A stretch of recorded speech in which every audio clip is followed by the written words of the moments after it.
Hello, hi. Me? Okay.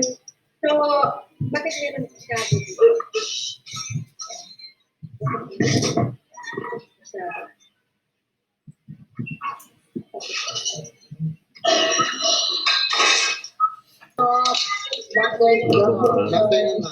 Magandang hapon po, ma'am. How are you? How are you? So, teka muna. Let's identify muna kung sinong naka-blue, sino ba yun, mga lahat-lahat tayo. Sino? Identify muna tayo, ha? Kung sino nasa blue. Okay. Sino? Elwin Martineño po.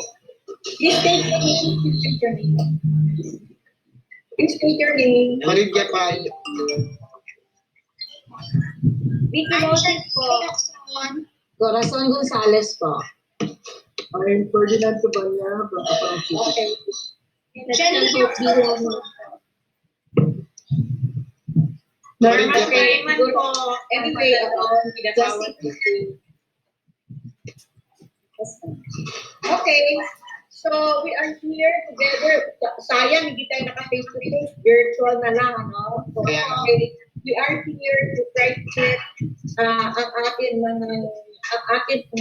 this is our revalida for today, for us to really discuss ang ating mga learning insights that we have about working. Correct? Yes, ma'am. Pinipon niyo ako? Yes, ma'am. Okay.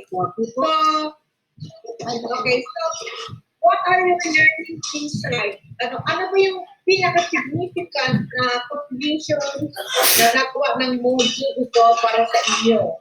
Okay, isa-isa lang muna. While the others are talking, the others please unmute your microphone.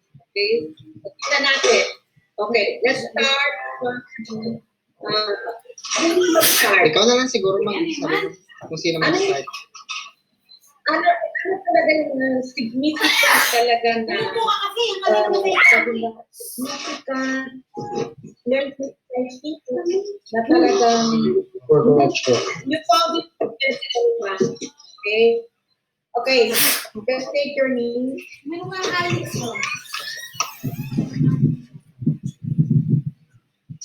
Hello, ma'am. Good afternoon.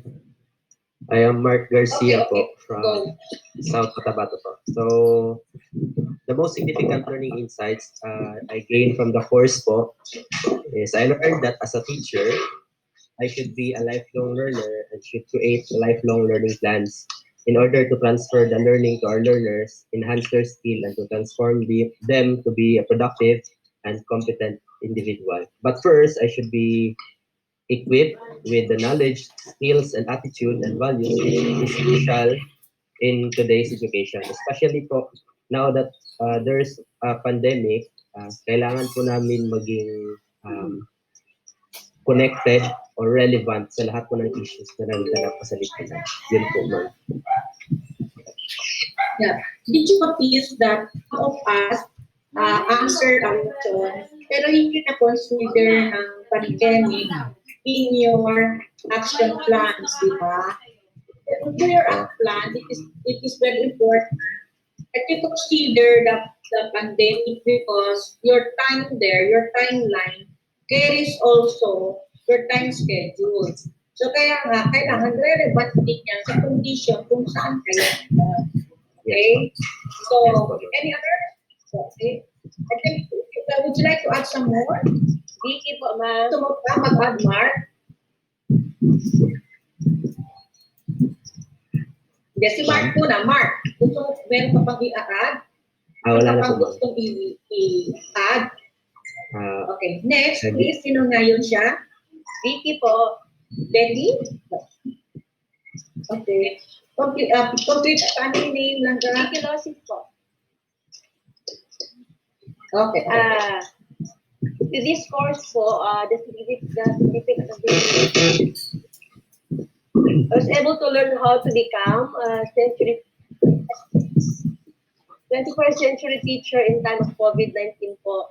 this is the time that we should apply the sensitiveness, the needs of learners, and to my fellow teachers. And it also helps me to enhance my skills, and especially now that we are experiencing pandemic. So by means of this course, it helps me a lot on how to disseminate the lessons, especially now to the learners. Okay.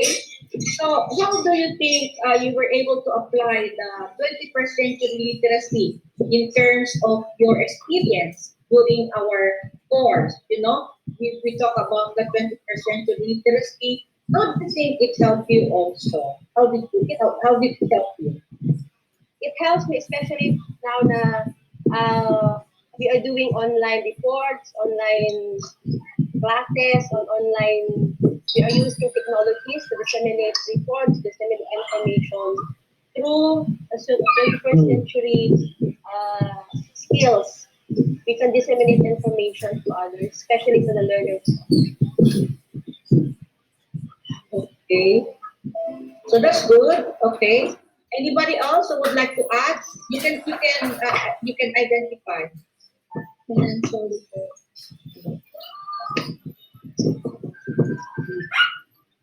Anyone? You can start talking. Yes, ma'am. Identify yourself. Corazon Gonzalez po on Division of Sultan Kudarat.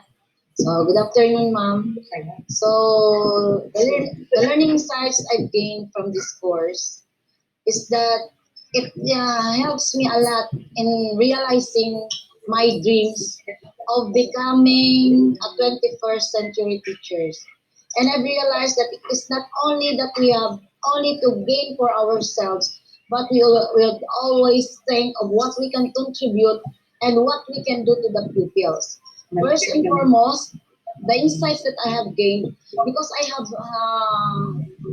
have discovered all of my weaknesses here. So the insights I've gained is that I have a lot to be a room to be improved for myself, especially in the application of the ICT, wherein in fact at my age, but because of my desire to learn, I have to pursue my dreams of becoming a 21st century teachers. And what I am thinking is that if others can do, why can't I?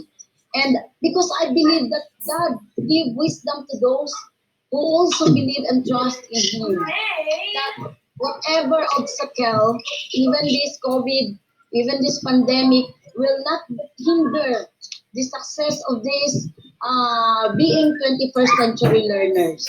So there are so many insights that I have gained. Patience, a virtue of being positive in this course. So maybe as of now, that's for all.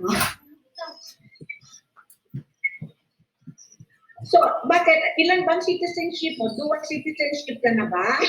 Hindi po. Cora? Anong ginamit mo na dual citizenship, ma'am? Senior at saka Pilipino ka na ba doon? Mga golden pa lang, ma'am. But anyway, did you see how technology was able also to inspire you? Hindi ninyo pala alam na gagamitin din nyo pala itong skill sa problema natin ngayon sa pandemic. Yes, Did you see that, it was so good? Okay. So what kind of literacy did you use? What literacy is that? When we talk about literacy of the 21st century. Computer literacy, ICT, information and communication technology, integration. Yeah. Okay, very good. Very good. Okay. So, may I hear from the others also? Yes, ma'am. Yes, ma'am. Next, Inokson from South Cotabato Division. So for me, the most significant learning that I gained from the course, especially on the contents of the course, I was reminded of the 4 pillars of learning, which encompasses the fundamental principles of reshaping 21st century education. So key points were given emphasis from the reading that I had. I cannot accumulate everything indeed. I was able to digest significant areas to be integrated in my class. So I need to be a classroom subject teacher expert, so that's why I can deliver my lessons well. I will see to it that I can sustain capturing the interest of the students and to push through the use of technology. Collaborative before, practice develop a sense of cooperation among the students. In the areas related to diverse literacies, I still need to improve dealing with financial literacy, which will balance my wants and needs. And also the roads must be rough in reaching my goals and dreams because anything can happen and is beyond my control. But I am blessed to be surrounded with positive people like my family and friends who keeps on inspiring me. One thing, another 1 month is through this course, so I really know how to use the application, especially with students. Since I was assigned in a part of areas in our municipality.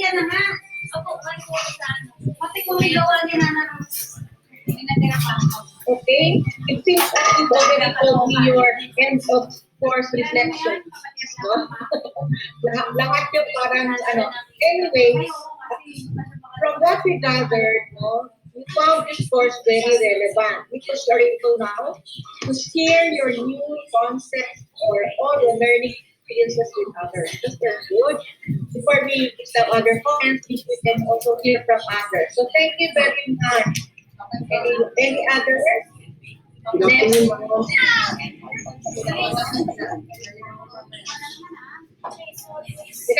Teka. One at a time. Maybe we should get with order. Yeah? Okay. Okay. My insight about this course is I've learned to know my weaknesses and my strongest points as a teacher. And through my weaknesses and my strong points, I've now realized that I am now ready to face it, to become a 21st century educator. So at this time, we have this pandemic, COVID-19. This this course, 21 that course that we have, it helps a lot in my life, especially to face all the challenges of our situation the different modalities that we are going to face is not the same as just like before. So this time it's really challenging, but as 24 learners or teachers learning, I can say that I am now ready to face the challenge. Okay. So speaking of modalities, because you talk about the learning modalities, teaching modalities, how do you think that this course can help you, Melanie? So from this course, it enlightens my mind, especially on the online learning, which is maybe last or I do not know how to operate some gadgets, but then through this course that we have, I ready to face the ICT. And then also in our modular, it really helps me, opens my mind that this different modalities makes me become Okay. Now, don't you think that it is not only IC that you have gathered, but also you become now more prepared to prepare lessons for teaching learning resources that will fit the kind of students or learners that you have. Because diba, you also have learned about the multiple intelligence of your students. So ngayon yung lesson nyo, pwede din nyo i-customize. Diba? I-customize din ninyo according to the needs of your students, learners. And then, if some of your administrators, it will also help the administrator supervise how the teachers will also craft their lesson plan in such a way that it will also respond to the needs of the learners. Dapat yan. Kasi prepare our lesson plans and teaching learning resources, we really have to consider most of the time the pace also of our students, learners, kasi hindi naman lahat online eh. Pwede din offline. Diba? Kaya lang, kailangan customize according to availability of resources, availability of technology, and the preparation of the teachers. Is that correct, Melody? Yes po. Okay. Okay. Anybody else would like to say something? Okay, from Norman Sulaiman po, Patadon, Japawan City. Okay, the significant I've learned is the four pillars of learning that propose as a framework to understand what the learners to acquire, develop their knowledge and skills, and their values such as respect and concern for others. These serve as a guide on how to develop our pupils for them to desirable and well-rounded individuals who are future leaders. So, the future of our learners depends on their teacher, on the teacher or from the teacher. So the teacher must be creative and innovative so that the learners will be able to learn. Or else, if you are not sensitive, if you are not creative, if you are not responsive, your students also, your learners, will not be able to learn accordingly. Do you agree with me or not? Yes, ma'am. Yes, agree. Agree or Agree, not? ma'am. Isn't it? Okay. So you have to increase your sensitivity because if you're not going to increase your sensitivity, you will not be able to respond also to how the student would love to learn, will learn, and will appreciate learning. Kasi ang teacher ngayon, hindi siya ang center. Ang teacher ngayon ay facilitator. Ang center ngayon is ating the learners. The teacher of the learners. So let's come to the next, let's come to the next FL, flexible learner. Sino pa hindi nakasalita dyan? Ma'am, I'm Ferdinand. Norma? Ferdinand. Let's talk to Ferdinand kasi si Ferdinand ilang try na yan. Ferdinand. Thank you po, ma'am. So I'm Ferdinand Tuvalu from the City. As a 21st century teacher, we have to always ready in any eventualities that we encounter. And especially today, ma'am, we are ready to face the new normal. So how can we teach our people the insight, the new insight given by the new normal offered in our decimal. So at first enrolling the 21st century course, this is my less ano man. Ito po yung pinakamahinang ano ko po sa ICT.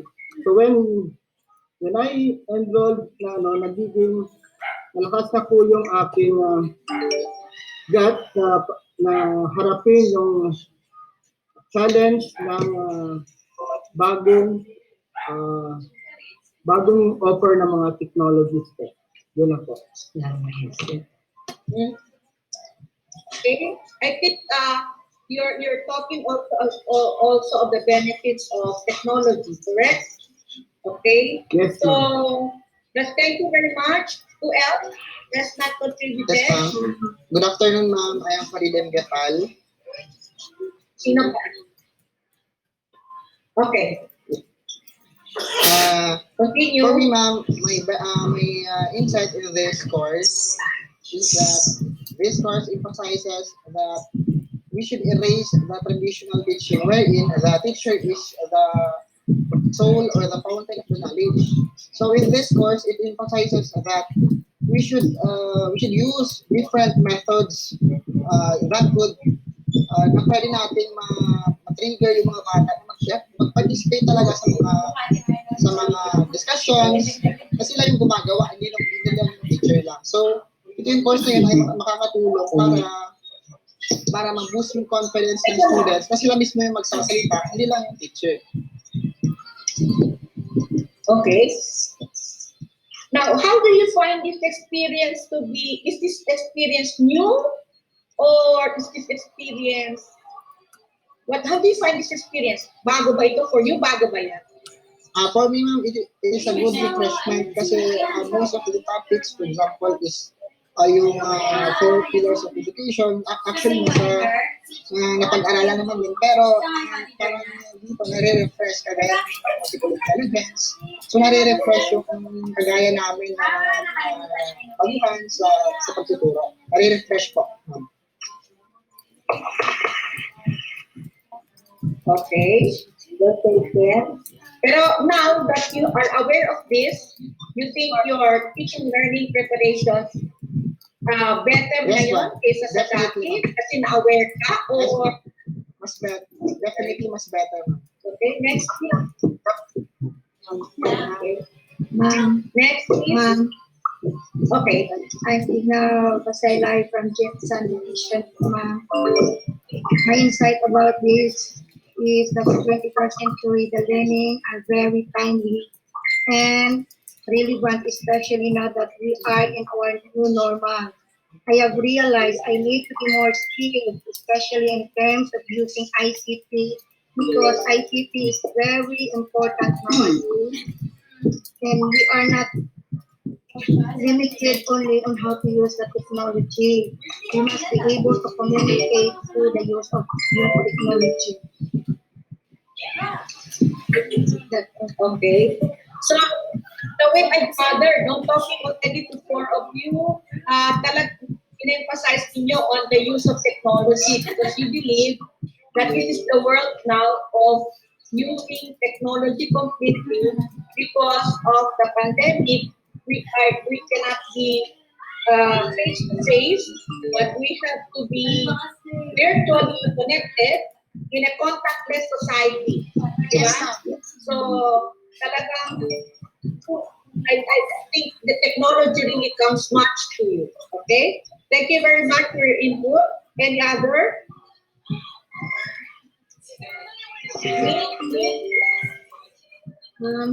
Good afternoon, ma'am. So, Yes? I'm Pretzel Hope Milano from North Cotabato. So, taking the path of GURO21 came with no hesitation but accepting the opportunity and challenge. But later came with my fear and questions at the back of my mind. So, if I take this course, what will count for? So, am I worth of this scholarship? So, am I ready to take the challenges and changes and disregarding of my usual practice? So this is truly a notable as we begin the process of teaching and learning to become more equipped teachers to the 21st century learners to cater the needs of the 21st century learners by assessing and evaluating their effectiveness, efficiency, and mastery in the field of teaching. So for the plan, ma'am, I realized that designing and writing the plan, the professional development plan, is not an easy task, but once accomplished, this will be an assurance of being focused and being directed towards developing our personal and professional aspect in life.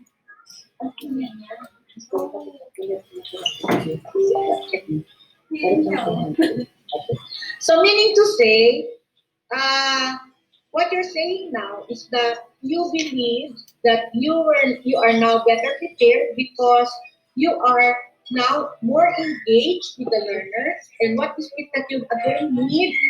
The multiple intelligence taught you a new avenue for preparing your resource material. And again, supposed to keep another place in the sun. And anyway, that is very good. But we will see how your learning insight will also reconcile with the challenges that you have experienced in this course. Huh? Okay, next please. Yes? Cora, you have something to say? Cora, you have something to say? What? Okay, next, who likes to input again? Good afternoon, ma'am. Rachel Barrios po from General Santos City Division. Yes. Rachel Barrios, ma'am. Okay. Okay. My insight is I consider myself, I'm not the best teacher in our school in terms of achievements. But I could say I am a good teacher who is committed with my learners and has a passion to teach by heart. And I always put in mind that I have a responsibility and accountability for my everyday work.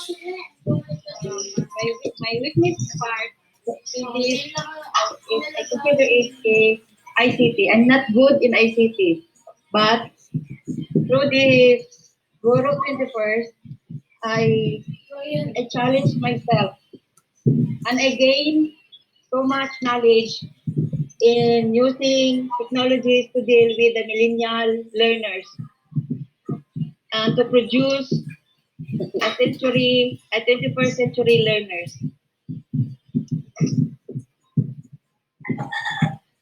Okay. So again, what you're saying, I think almost all of you now have the same thinking that that your literacy that has been enhanced with, and that has to do with technology. Okay. How many of you raise your hands? How many people that you have improved because you are now better prepared because you make use of your literacy in technology or what do you call this computer or ICT? Raise your hands. Raise your hands. Those who believe that. Okay, very good. No. So I think was it Cora? Was it you said that at first you were slow because you really are not you're not prepared, but as you went on, at least you improved. Okay. So what are the challenges that you experienced in this course? And probably with these challenges, what do you propose now to do to be able to apply your new knowledge together with your challenge? What is it that you like to share now? Okay. First, I said what challenges have you encountered? Very important in this course. And because of these challenges, what do you think can you apply, or what do you think can you do, or what do you think can you create? Because with your significant learnings, you will help teachers, and you can also help administrators, and you can also help the learners. Anybody? Pwede mo Filipino, ma'am? Question ko. Okay, go. Sabi ko, my question was, okay, I said, what were the challenges that you experienced? Okay, because you experienced a lot of challenges. Second, because of these challenges, what do you want now to do to be able to improve and others contribute? How will you contribute to make others also learn like you learn, like you did? Okay, raise your hand. You can start. Yes, ma'am. Anybody would Cora. like to share? Cora, ma'am. Okay. Cora, So for me, ma'am, because of my experience, I really have overcome all these challenges. But the first and foremost that come in my mind, which I am so very eager now to learn, is the challenge of being how to become creative, not just only using or manipulating this computer, but how to apply all the learnings I have gained just to become creative and impart it to my student. My creativity was being challenged. How would I apply the gifts God had given to me? The gifts in the arts, in the field of arts, the gift of speaking, and the gift of applying it and impart it to my student. Okay. What concept would you really like to share with others because of this one? Ano talaga yung gusto mo share talaga sa buong mundo of learning? Yung concept that appreciated in course that you'd like to share to others so that you can also contribute to better learning, to be better facilitators of 21st century. the best challenge I really want to contribute to my students is being there, how to become positive in the field of acquiring education and how to improve the student in their contribution in the field of learning. And the best thing, the negativity that comes in their mind will be erased. Instead, the perseverance of learning will come into their mind just to reach out their dreams. Mm. So, yun ang pinaka-challenge ko, ma'am, na talagang gusto ko talaga silang matuto. Na kung whatever na yung experience ko, na anumang hirap ito, talagang I'm having with maging overcome Yeah. talaga, even the few years. Yeah. So I think that's a very good input that you're giving. Yeah.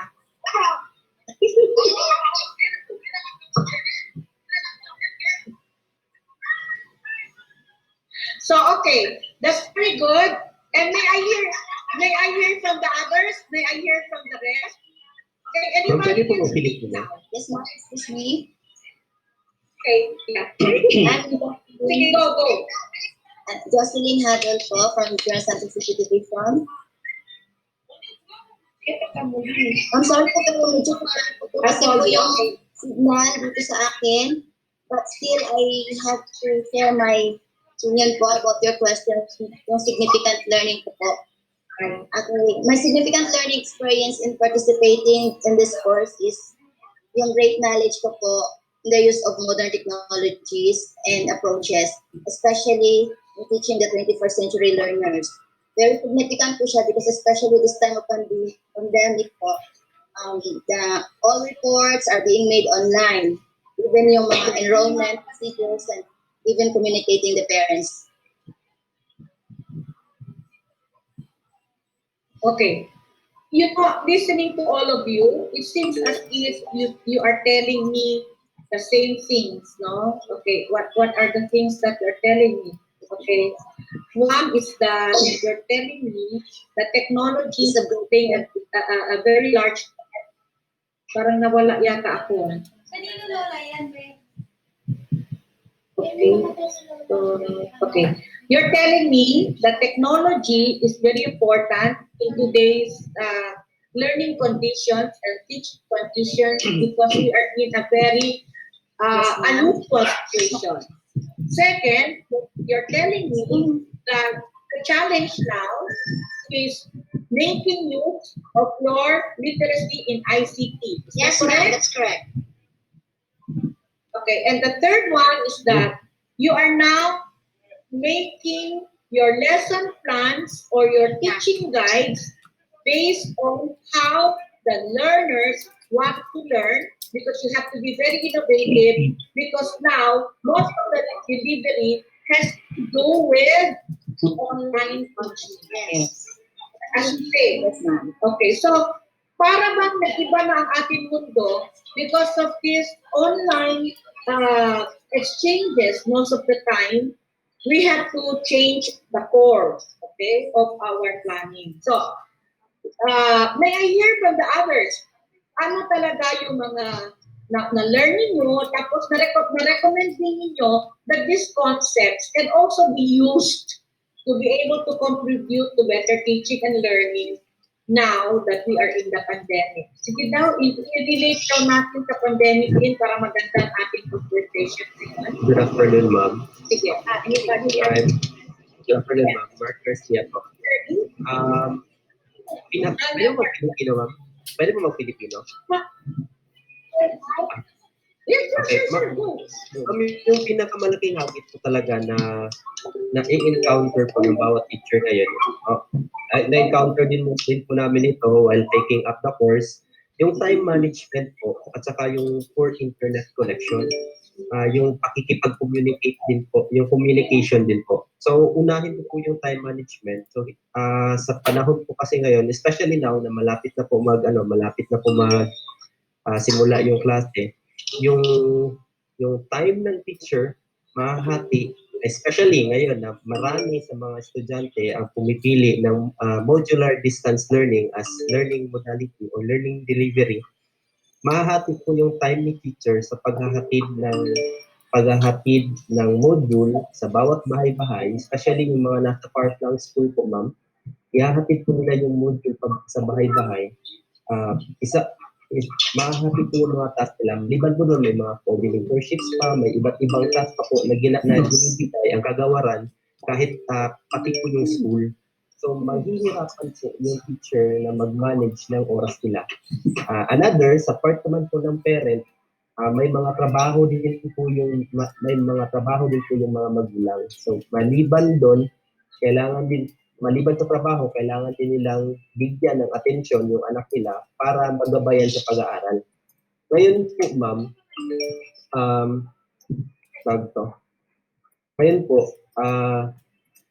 isa sa pinakamalaking dago na kinakaharap ng bawat isa sa atin ay kung paano natin mabibigyan ng oras ang bawat task at bawat isa, especially yung learners, paano natin i-manage. So, masasuggest ko na lang po,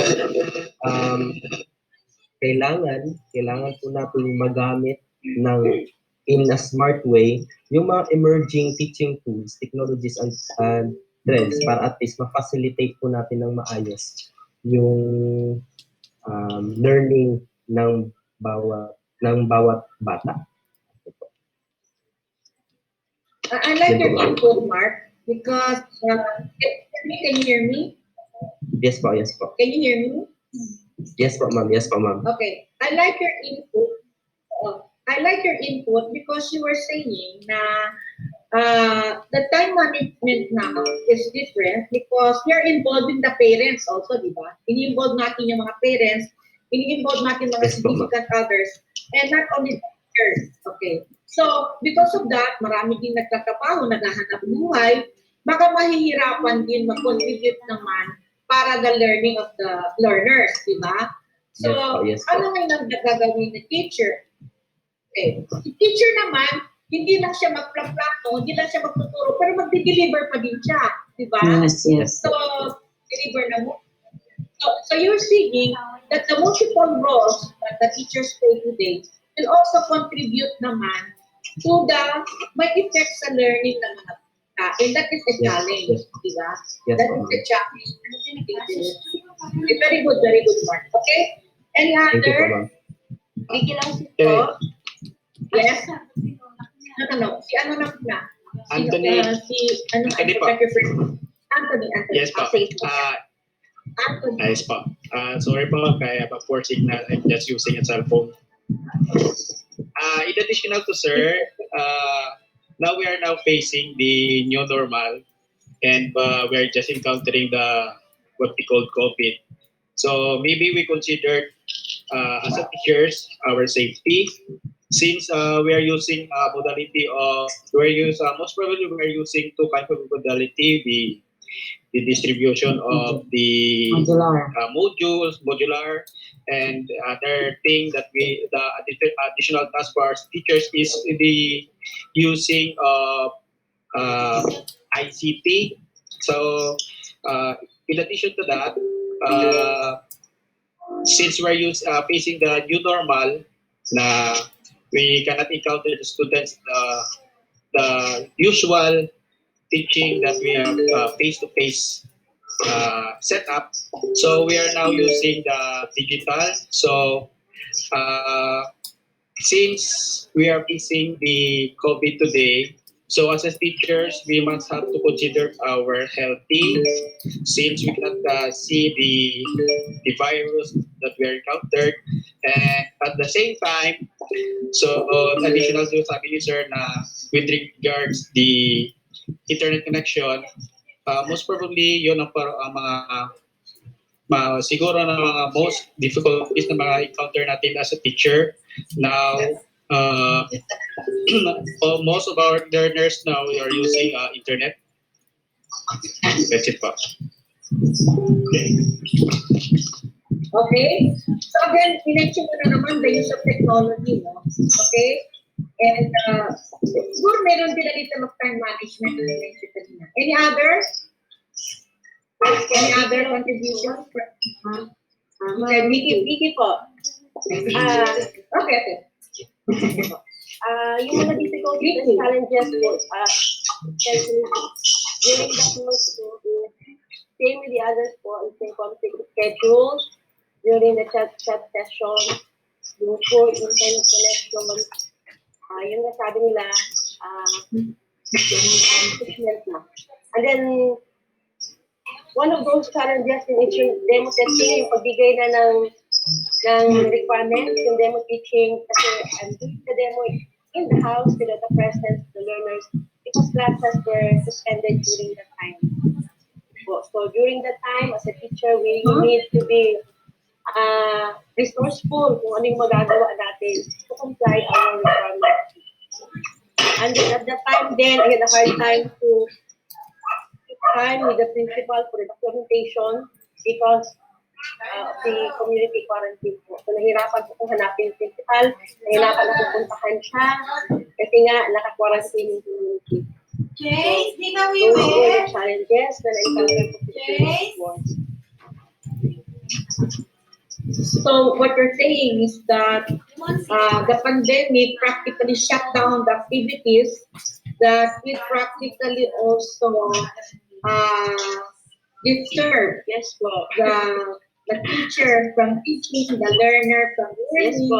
And as a matter of fact, marami ng factors to interplay that the learning of the students has taken a suspension or stop or pause, tapos na hindi ko continue, then preparing the lessons may be also a challenge to you. Is that what you're saying also? Okay. Any other challenge also, especially na mag-opening na yung classes. Kasi I am one of those na gumagawa ko ng module to be used during yung darating na opening of classes po. So the challenge ko yun sa amin.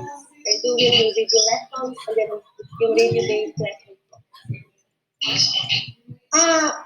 Honestly, are you having problems now in preparing your module?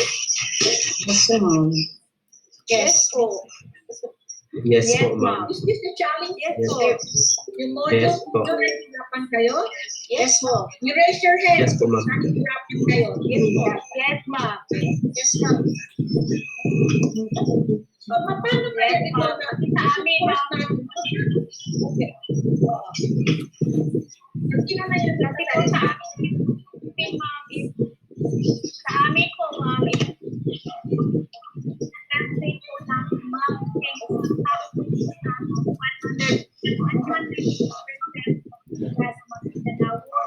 So, hindi phase 3, ma'am, effective po yan. Kailangan po namin ma'am, para mas naiintindihan po ng mga tao dito sa or ng mga bata po. Hindi po talaga kaya big challenge po. Okay. So, what do you intend now to do as you are now finished na kayo sa course ninyo?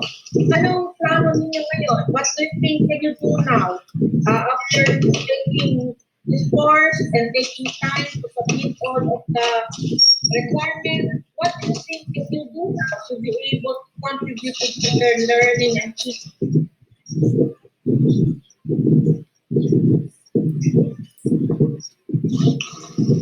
Sinong gusto? Hello, ma'am. Good Answer afternoon. yun. Mark Garcia po ulit. Okay. Siguro po, ma'am, sa part po, as teacher, kailangan po i-develop po natin yung functional literacy po ng bawat isa sa atin. Para at least, kasi kung hindi po natin kaya, o hindi po kaya ng school, kung ang pagkukunan lamang po ng pagkukunan po ng funds is yung school MOOD. So kailangan teacher, kailangan din po natin ng mga partners, especially makikinig po tayo sa SBU or sa other private stakeholders para at least po yung kakulangan po o yung pangangailangan po ng school at ng bawat nag-aaral, mapunan po Kailangan pag-partner po tayo sa iba't ibang sa iba't ibang tao, stakeholders. Thank you po, ma'am.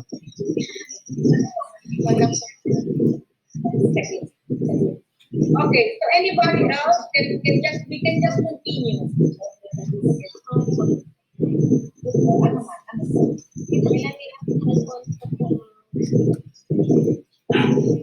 Okay, so my challenge that I experienced and how can I do the documentation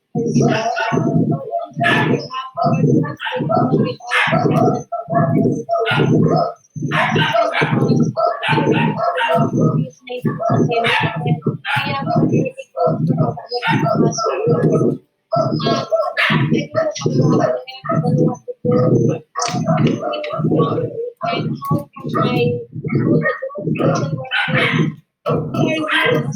we are used to feel and feel. So, when I prepare for the paper, I'm also thankful. I think that it's really also possible to paint without like to feel. And then, to connect our new learning, the new normal this time, I can connect teaching demonstration in the blended learning that we have. We are asked by our principal to record some of our teaching strategies or our thoughts, especially in the workbooks or those who learn in these wherein there is no connection of internet. In order for the learners to really understand what we are going to teach today, especially today. So in that lesson that I experienced, having demonstration of learners, just like the blended learning that we have today, we are going to record. Then we are going to send out some last drive of the radio or the video. So we are like to go. So you mentioned something very interesting. You mentioned something about blended learning, which is also very acceptable in this time. All of those of you who are flexible learners who have a course can apply blended learning using also the new concepts, especially yung new parameters of learning. Pwede nyo i-compare doon, and also you can also make use of all the strategies that you have learned in the course so that you will be able to improve. The blended learning, ikaw na rin magiging creative kung kailan kayong mag-offline and online, or what you call, instead to say, pwede, probably yung pag-deliver ninyo ng modules sa mga bahay-bahay, that's offline. Tapos kung offline, parang something like this, that we're doing. Okay, that's good. Any other? Ma'am, I'd like to hear from ma'am, Okay. Okay. Digna Vasela from Jensen Division. I experienced lots of challenges during the whole duration of the course. During this time, stay at home, duties and responsibilities of a mother is very significant. However, if we adjust both the schedule, chat sessions, making assignments, and do a lot of readings. It was also a challenging experience as we experienced poor internet connection. With the global health problem we face today due to COVID-19, staying at home is necessary. I was able to manage it with the help of my family and my grade, especially it is very important to adapt to change. Okay, let's put another input because it's the what you call the new normal, diba?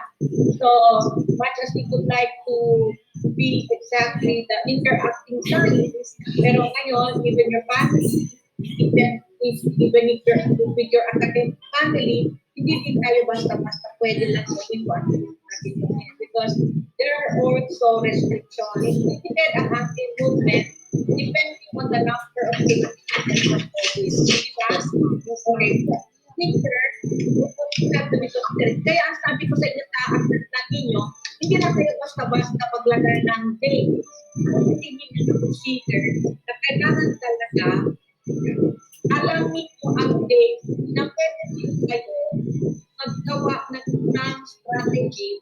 Kasi like now, all of us are doing work from home. So if you're doing work from home, hindi kayo pwede mag-class session. Hindi kayo pwede mag-home visit. Hindi din kayo pwede face-to-face like tomorrow, like training, diba? So some of you wrote that the plan. That is not acceptable for now. Hindi the future yet. But if you are planning to do that, then it cannot happen. You are going to happen. Meron pa ba? Ba dyan? Others na pa. Next please. Who else? Hello, ma'am. Yes? Go on. Cora, ma'am, Corazon. Okay, correct. Kasi kanina, ma'am, salita ako ng salita ng creativity. Hindi ko na-connect sa palagi kong naisip na ang panahon ngayon, we are in the new normal. Wherein, ang daming restrictions, ang daming limitations. Like what I have said, ma'am, na gusto ko maging creative, pero natas talaga ako, napayak talaga ako the other day. Nung maglinis ako ng classroom ko, na sabi ko, paano ko magagamit ang creativity ko nito? Nasa classroom, wala ng mga bata. And ang appreciation ng parents ngayon sa education, may negative, may positive. So, ito ang napakalaking challenge din sa amin, mga ba? Kahit sa pag-prepare ng modules, tapos trabaho dito, trabaho doon, daming assignments, aside sa mga webinars, may work from home, hindi namin alam kung saan din minsan nilalagay yung creativity namin, ma'am.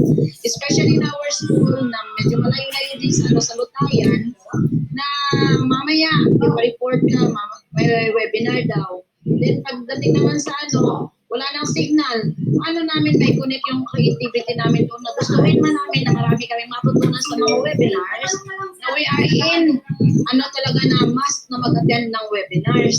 So we just praying, ma'am, na this new normal na maging overcomer din kami, ma'am. Dahil pinag-aaralan pa namin, especially sa module namin, hirap pa kami sa pag-print kung paano magkakasya yung 10 reams. Then, hindi mo alam kung magpo-post ka ng paghingi sa mga LG. So, kasi lahat din naman may pinag-gastuhan. So, sa part din namin, sa power this time talaga, na maging creative. Pero siguro darating din tayo dyan as we go facing this moment.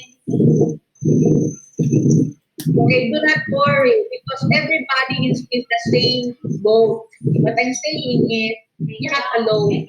Everybody is adjusting because this is one experience that you and I did not expect, correct? Yes. This is an experience where it came to us at that time so sudden that you and I do not even know what to do exactly. But we are trying now to cope and welcome the new normal with the many challenges because wala din ka nagawa. We're in it. And as teachers, we cannot stop education. Students or learners will have to continue to learn, and no matter what happens, we will have to be there for them. Kawawa talaga at mga bata ngayon, pero hindi sila magiging kawawa pag ang teacher nila ay may aspiration, motivation to journey. Correct? Okay. So, any other input that you would like to make? Others that I have not heard yet? Okay. So, in short, we are saying that the new normal brought in use of technology, so much use of technology, that sometimes it is now and less. It's not all are sabi na hindi naman tayo nakaka-prepare to use of technology. Some of you, dahil wala kayong internet, deliver to find it. Some of you do not know how to manage your time because you will have to attend webinars, you have to do a lot of things. And for all you know, our webinar take a lot of time, and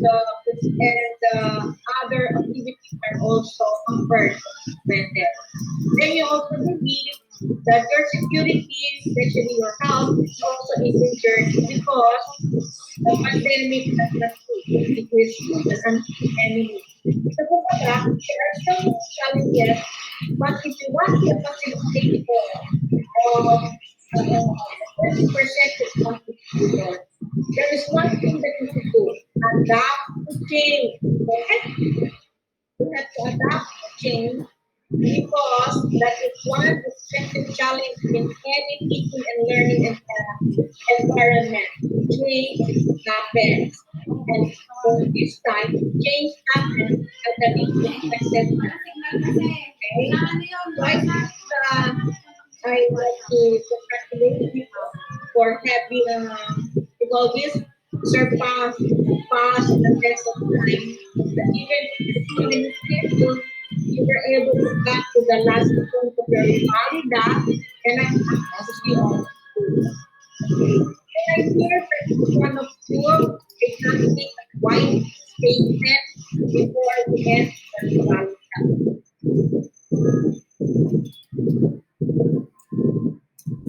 Okay, let's start from Pardon, ma'am. Pardon. yes. Sabi ko, before we wind up, may I hear from you some kind of a statement, a message before we wind up because I just would like to see all the application among you. So ano yung mga winding statement ninyo ngayon? Are we end our Vivagita? What are those things that we like to say some more? Especially ideas that you can get from your action plan and your end of course reflection. Sige na, let's see. Let's start, Melanie.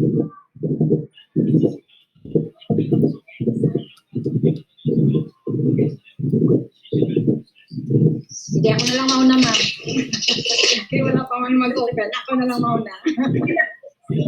Okay lang, lagi lang mauna. Okay. So, as my parting message, glory to God for this afternoon na na-reach talaga natin itong the most awaited time, awaited part of our course, the Rivalda. Oh, yes. Laban lang mga guro. Dahil pag sinabing guro, until the end, we are guro and the hero of the children, the educator, and the future builder of the children's generation. So I really would like to thank Ma'am Doc Nela Belho for giving us the positive, very positive talaga, ma'am. And it touches my heart talaga yung lahat ng mga sinasabi mo while you are speaking. Tumatakbo yung aking isip at puso paano gagampanan yung aking tungkulin na iniaatas dahil tayo ay pinagkatiwalaan ng department na maging scholar nito dahil I did not spend even a single centavo aside lang dito sa mga internet connection which is talaga naman yung normal dito. Pero masasabi ko lang, sobrang salamat at sana malating natin kung ano man yung mga hangarin natin. Huwag tayong bibigay, lagi natin iisipin na sa lahat ng ating sa lahat ng ating ino-overcome na ito, lagi nating harapin ang bukas na may positive attitude and focus lang tayo sa pag-glorify kay God na pag tayo ay talagang persevere and determined to help our authorities and our children to give them better future, gag-grant na talaga yung wisdom. Huwag tayong maging yung self-confident, hindi yung pagkatapos na rivalida natin, rivalida na, graduate na kami, si Mayo na, meron na kami ilang units. We just focus on giving thanks, being grateful to God, na siya yung i-focus natin, i-glorify, na wag ang gawin natin Godfidence. Instead na self-confidence, Godfidence, na yung wisdom niya confidence. O parang gusto ko yan, Cora, Godfidence. Kasi yung lagi ang pinagugutan ko, ayaw ko maging conceited ako, ayaw ko maging self-confident ako, ma'am, because iba yung confidence talaga na confidence na galing sa Diyos, kasi yung confidence na nagiging lumalaki yung ulo natin. So we will share this to our partners na mga guro kailangan nila huwag tayo magdadamot. Na kung anong talaga natutunan natin, especially yung this year ng ating FLT, na talagang, Doc, I would like to give you a very standing ovation, Doc. Tatayo ako.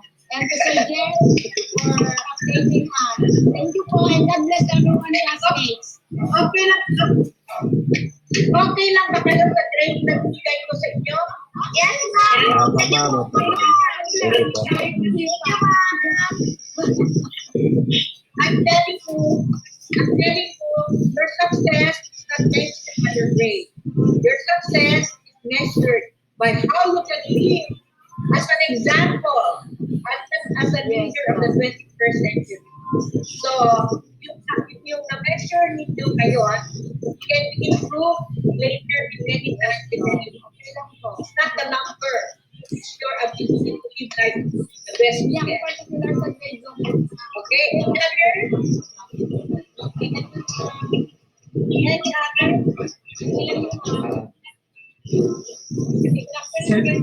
Any other?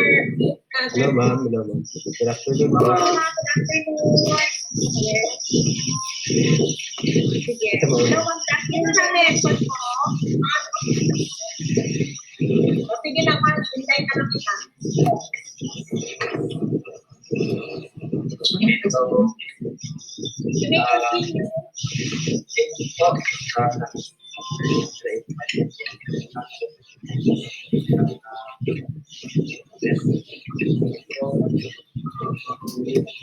A better manager and facilitator of learning. So, although we have established the rules and policies, so I believe that we are already that there is still a deeper need to be better and learn more and add our skills to help ourselves deepen the understanding in our field of expertise and to be able to help our learners transform and be a competent citizen. So, ma'am, sinabi ng adage and wisdom is part of our success. Yes, ma'am. Very good. Hello, ma'am. Good afternoon. Jenny ako po, ma'am. So, Okay. I would like to extend my gratitude to GURO21, Agasimeo, and the thank for the great opportunity of having this online course. And also to my FFP, Dr. Melabal for being considerate during our chat sessions and for all the insight which you imparted to me, as well as to my classmates for all their substantial ideas they have shared during our session. So through this program, I believe that I am already a 21st century teacher ready to face the 21st century learners. So get you all the glory, ma'am. Congratulations to all of us. Hey! Congratulations. Thank you, ma'am. Sino pa?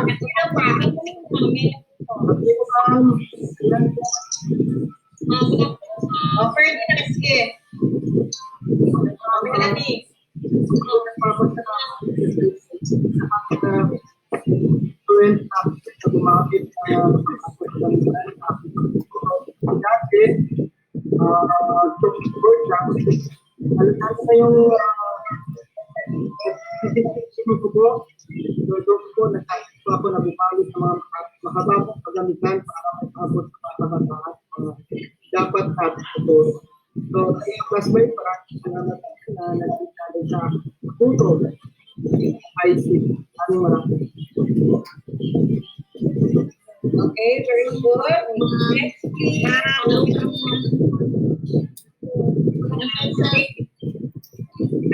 Thank you, sir. Go. Okay, my detailed application to and or the tayo effect and especially to our industry available performance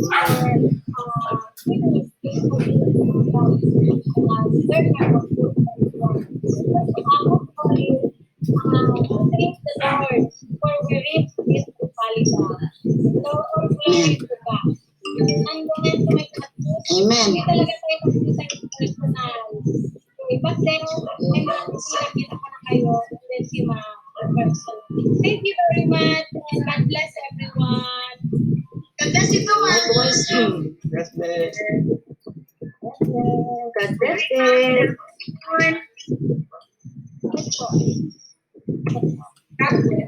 Meron pa?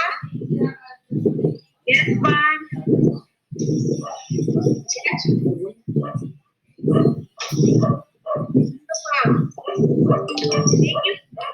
Okay, so please try to be that when you're actually facilitator, try to be the best that you can, and that's the challenge. Thank you, Lord. Thank you, Lord, that bigyan tayo ng next opportunity. And thank you also because we can each other virtually. So thank you so much. God bless you. Bye, ma'am. Bye,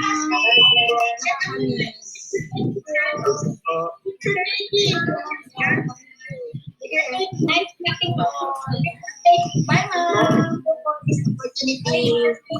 Thank you, Doc. Bye. Classmate. Bye, everyone.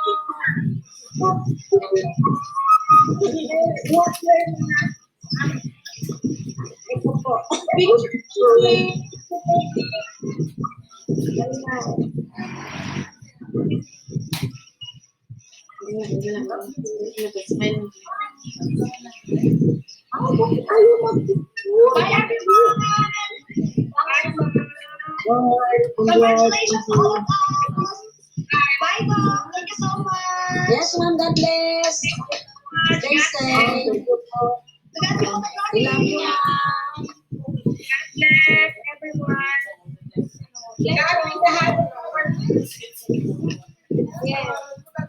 See you soon, guys.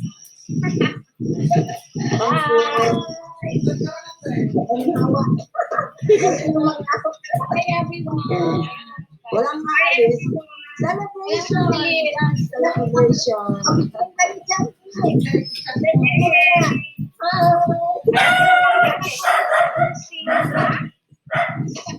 Picture daw. Pilipinas, Dora.